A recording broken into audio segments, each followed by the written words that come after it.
So the fact that these two, they literally stole the college stage, both with their play and their trash talk, and then they're taking it into the WNBA.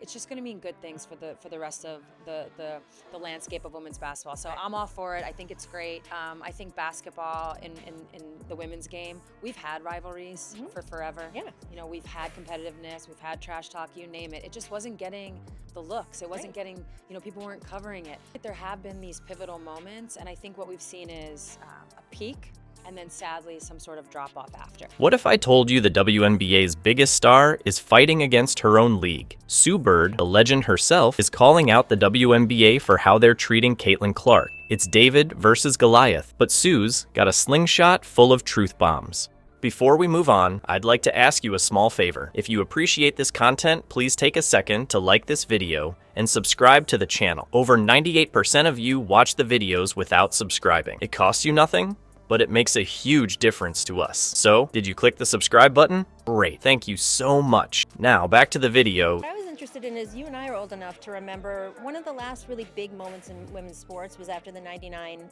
Soccer World Cup. Yeah, I'm all for it. I think it's great. They've come in and they've taken over.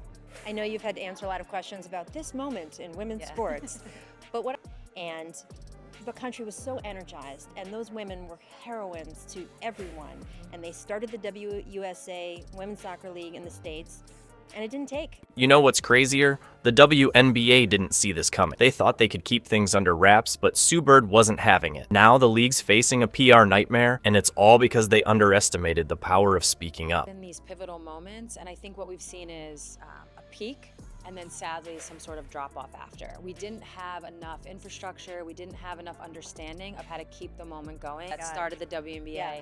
And again, it's kind of had some peaks and some valleys, and now because of those learning curves, I guess, we understand that we have to keep pushing. Now's not the time to be like, oh, we made it, we're good, and I do think that's what's different about what's happening now. I think we're learning from whether you talk about the 99ers with soccer. You know, for me, obviously as a basketball player, it's that 96 women's team in Atlanta. You know what's wild? Sue Bird isn't just talking. She's spilling tea about the WNBA's dirty little secret. And let me tell you, it's juicier than anyone expected. Picture this. Bird, the legend herself, is sitting there, mic in hand, ready to blow our minds. She starts talking about Caitlin Clark, and suddenly, it's not just about basketball, it's about something way bigger. Something that's been lurking in the shadows of the league for years. Bird drops this bomb. Racism has been impacting the WNBA well before this year. This is not a new thing. Wait, what? She's not holding back. Bird saying Clark is being used like a pawn in some messed up game. In that way, I do think Caitlin's being used as a pawn, she says. It's like the league's trying to distract us from the real issues. Think about it. Clark didn't bring racism to the league. It's been there, festering under the surface. Bird's words hit hard. Caitlin didn't bring racism to the WNBA. Done. Now is actually the time to keep pushing, keep talking about things, keep, you know, for lack of a better, I guess, kind of shaming people. Like, you can't just stop covering it. This has been happening, and that, I think, is what has been such a shock for all of us, that other people are surprised by this. We've been trying to tell you. Can you believe it? All this time, players have been dealing with this stuff, and now it's finally coming to light. Bird's not just talking about the past, though. She's pointing out how the increased attention on the WNBA is forcing these issues into the open. We started to build a backbone, she says. We understood that in order to push our league forward, we were going to have to combat these things. But here's the kicker. While all this drama's going down, Bird's frustrated that we're not even talking about basketball anymore. She's sad that instead of celebrating Clark's historic performances, we're stuck dealing with this mess. And I think, again, I get sad when I talk about this a little bit and that we're still not talking about basketball, Bird admits. So what's the shocking truth Sue Bird revealed about the WNBA's treatment of Caitlin Clark? It's not just about Clark. It's about a whole system that's been failing its players for years, using stars like Clark as distractions from the real issues.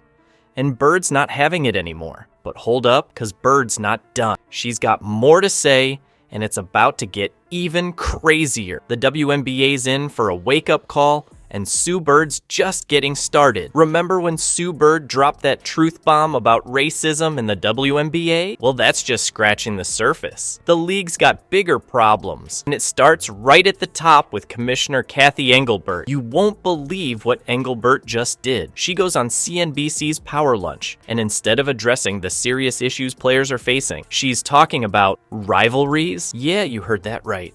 She's out there saying, you need rivalry as a key to boosting the sport's visibility. Like, seriously? Players are dealing with racist threats, and she's worried about drama? Imagine you're a player in the WNBA right now. You're trying to focus on your game, but you're getting hit with racist comments online and in the stadiums. And then your commissioner goes on TV and basically says, hey, we need more drama. It's like she's living in a whole different world. Megan Rapinoe and Sue Bird aren't having any of it. They're calling out Engelbert on their podcast, and they're not holding back. Rapinoe straight up said Engelbert failed to protect the players. She even quoted the commissioner saying the threats were sort of not real. Can you believe that? It's like the WNBA's leadership is totally disconnected from what's happening on the ground. But it gets worse. Remember Dijanai Carrington? She had to deal with racist threats after a playoff game. And instead of the league stepping up to protect her, they're busy trying to create storylines.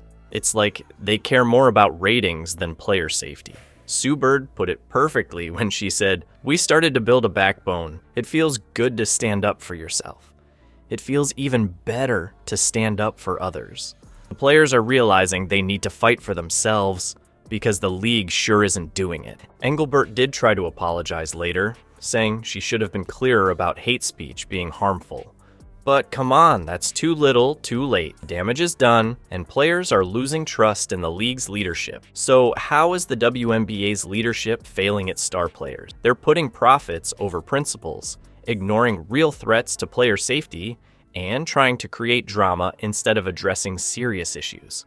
It's a total fumble, and it's leaving players feeling unsupported and unsafe. But here's the thing, the players aren't just sitting back and taking it. They're speaking up, they're supporting each other, and they're fighting back. The WNBA might not be ready for this kind of player power, but it's happening whether they like it or not. Alright, let's wrap this up. The WNBA's in hot water, and it's time for some real changes.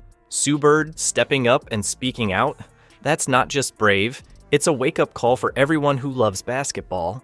She is shining a light on problems that have been lurking in the shadows for way too long. So what's next for the WNBA? That's the million-dollar question. It's not just about the bigwigs in charge anymore. The players are finding their voice, and fans are paying attention. The league's at a crossroads, and which way it goes? That's up to all of us. Think about it. The WNBA could keep trying to sweep things under the rug, or they could face these issues head-on. Imagine a league where players feel safe, supported, and can focus on what they do best, playing incredible basketball. That's the WNBA we all want to see, right?